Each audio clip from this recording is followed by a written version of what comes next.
If you caught the last episode, you'd know that we were in the middle of January and things were not going well. In attempting the first of these trips, a van had smashed into us and ended up writing off our car. And despite it not being our fault and the insurance mostly picking up the tab, the stress of having to sort another vehicle, that did us no favours. And also just, money was turning out to be even tighter than expected, not least because we now had our son, who was still under 1 at this point. So the late night wake-ups, and I was really feeling the weight of working all the hours I had before, but now in addition to childcare in the week as well, and everything else going on, things were not going well. I was having a pretty terrible time. And as I summarised in the explainer for this series, normally there'd be kind of nothing to show folks for most of January and February. When the weather sucks, it's easy to go weeks without really going anywhere, not even locally.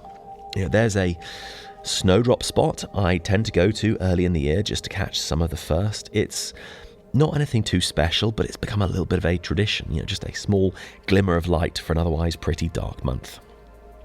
So all in all, a pretty rough January, and the need to do something, even if just on a rainy, gloomy day, seemed more essential than ever. One of the funniest things about doing the Grey Days series is it's actually tricked me into finally actually putting out some stuff that I've filmed in the UK, mainly by lowering the bar. So for example, I could have put out a pretty good 3-parter on the Dorset Jurassic Coast maybe 2 or even 3 years ago, but it means so much to us that it's kind of just felt like it needed to be just so, which has meant it's ended up on the shelf near indefinitely. We will put it out. I feel like we still need a bit more footage, but that's probably not true by now. And when it comes to Dartmoor, this would be something like a 6th trip, depending how you count, but Dartmoor means so much to so many people. It's become something of a symbol of going outdoors to somewhere there isn't just a nice, civilized dog walking spot in the woods that's 3 minutes from an espresso bar and a nice toilet with a Glade plug-in. So, making no attempt whatsoever to do a completely comprehensive episode on Dartmoor, at least not yet. This is just a smaller scale trip we attempted. We had just got a car sorted. Even if it wasn't going to be some hugely impressive adventure, let's roll an intro.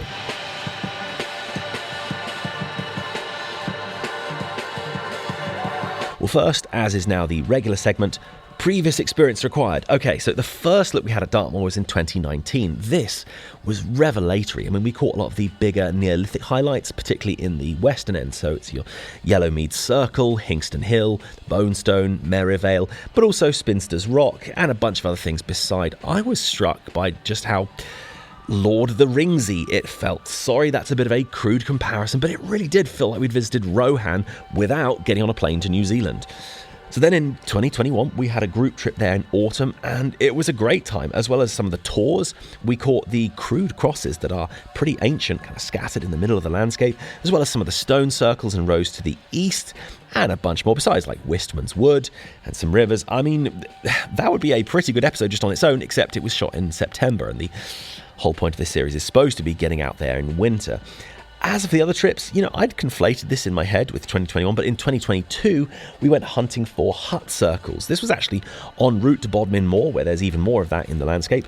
Most recently, we had a conference weekender there during April, which allowed me to catch the stones on Bellevator in glorious sunshine. So yeah, we've covered some ground, even if bit by bit. But no kidding, it's a vast place, and while there's a sizable ring road situation around 3 sides, it really doesn't take long to get caught in this tangled web of rural roads, which slow down travel to a near crawl, and this is another reason we've still got a sizable number of waypoints to hit. So we were just getting into February, January having been unusually terrible, and since I was alone for the day and driving myself, any road footage requires me to find a legal stopping place, and it just starts to feel a bit pointless. So we circumnavigated Exeter and into the lanes of Devon, and among the trees, well, you've got to love a hill fort that's got its own dedicated car park. There were a couple of forts that have been loose ends since forever. Though I'll be honest, Worcester Castle is not the most visible from the ground. You can kind of make out the ramparts as you walk past, but otherwise the form is mostly masked by the trees. But it was good to tick it off. The next, however, okay, that's much more like it. We'd been thwarted trying to catch this all the way back in 2022. We saw Prestonbury on the other side, but it turned out we were just too deep in the valley to catch it and we ran out of time.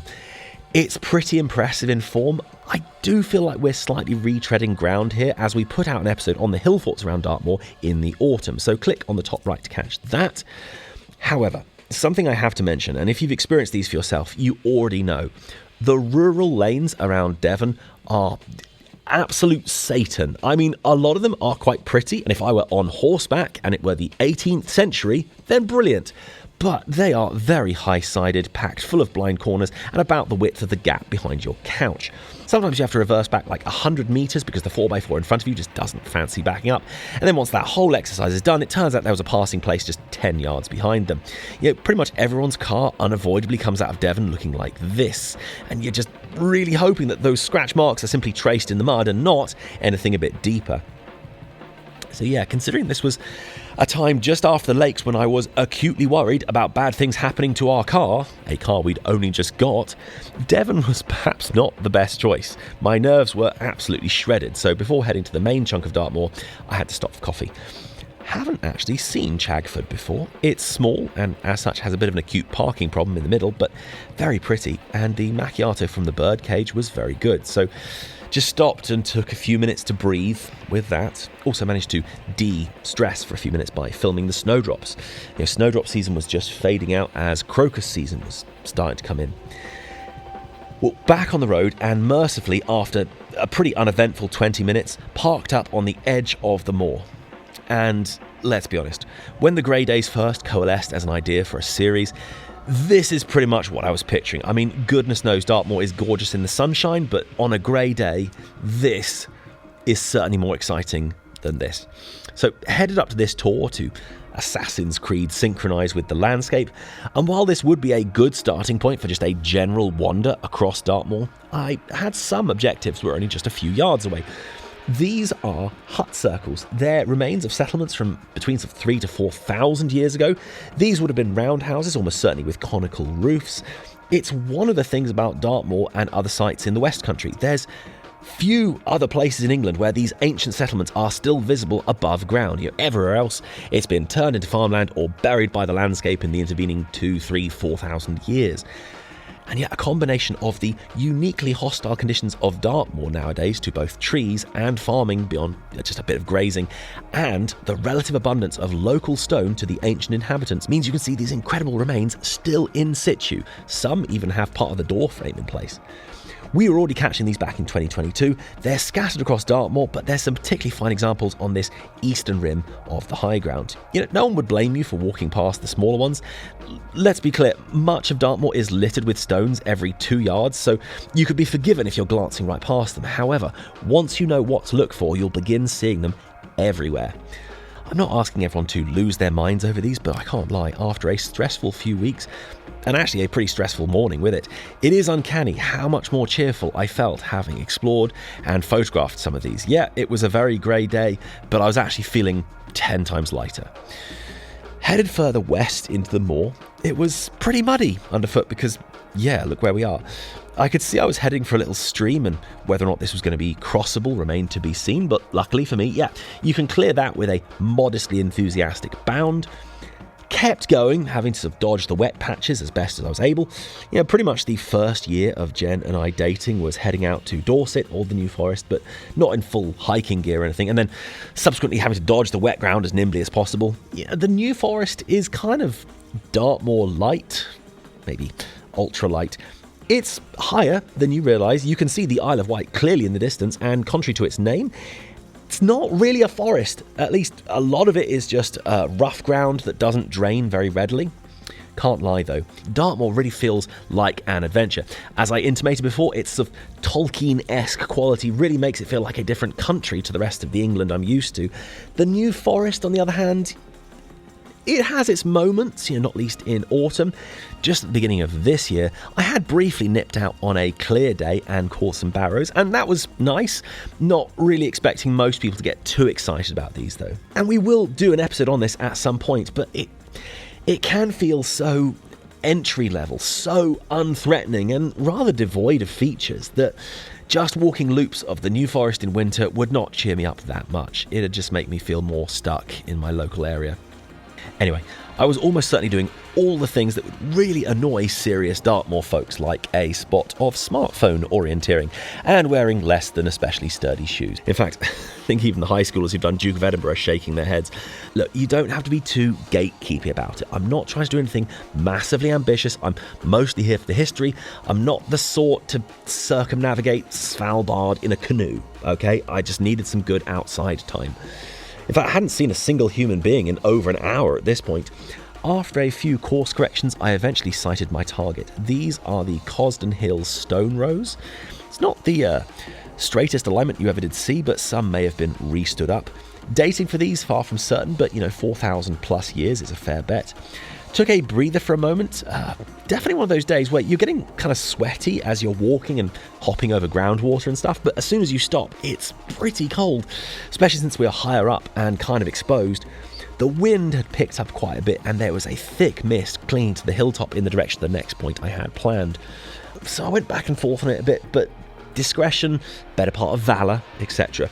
So I turned to head off the moor, and to avoid running into the same low-lying waterlog areas, but this time without a crossing, I opted to take the easiest option and to take the route along the lanes back to where I'd parked. And in an act of self-care I would have found unthinkable as little as a year ago, rather than add an extra hour of nail-biting Devon lanes to just catch a few more hut circles and a couple of Neolithic bits, I decided, no, I'm just going to leave it there for the afternoon and go and catch some coffee.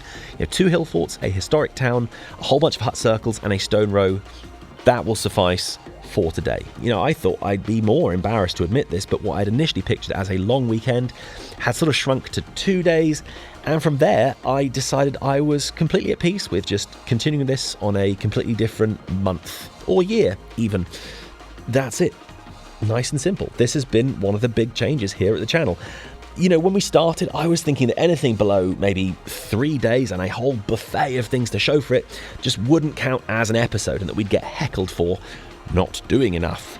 In this instance, it was taking me a while to rebuild my confidence with driving.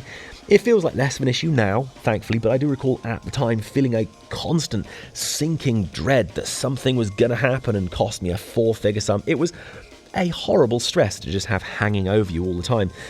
And I really thought I might staple on a later trip to this episode just to make it a bit more substantial, but no, we're just going to leave it at the 1 day. We've shouted out channels like Small Adventures before, and while in the past we've done some 8-day road trips across Turkey or Flixbus rampages across 5 European capitals and all sorts, there is also something extra wholesome about just appreciating a few smaller things, maybe a bit close to home for when you can't get out into the wider world. The Grey Days series is part of that, but this is also part of a wider trend on the channel which has inspired me to also put together a micro adventures playlist. This might have quite a bit of overlap with the Grey Days at first, but there's going to be a lot more to go in there. Increasingly, I've been documenting these smaller trips, and they're not particularly small in scope, whether it was a rapid trip to Brecon or exploring spectacular coastlines in North Devon and Cornwall. There is some great stuff to see, even if it's downwards of 48, even 36 hours. So keep an eye out for all of those. Meanwhile, we've still got more of the Grey Days, documenting how we got through winter and the variety of places we went. If you've enjoyed the music in the background, it's ours. We make all the music for these episodes, and you can catch it on bandcamp.com. If you want to support us at the channel, that's the most substantial way to do it. You can also follow us on Blue Sky. These episodes do take quite a while to put together, whereas on Blue Sky we can sort of be posting on more of a week-to-week basis what we're up to. And please subscribe and hit the bell, otherwise there's a really good chance that you're not going to see these. The platform has kind of kneecapped us at the beginning of this year, with episodes hitting like barely 5% of what we were doing just a month and a bit earlier. So yeah, you'd be really helping us out. Otherwise, have a great one, and we'll catch you very soon.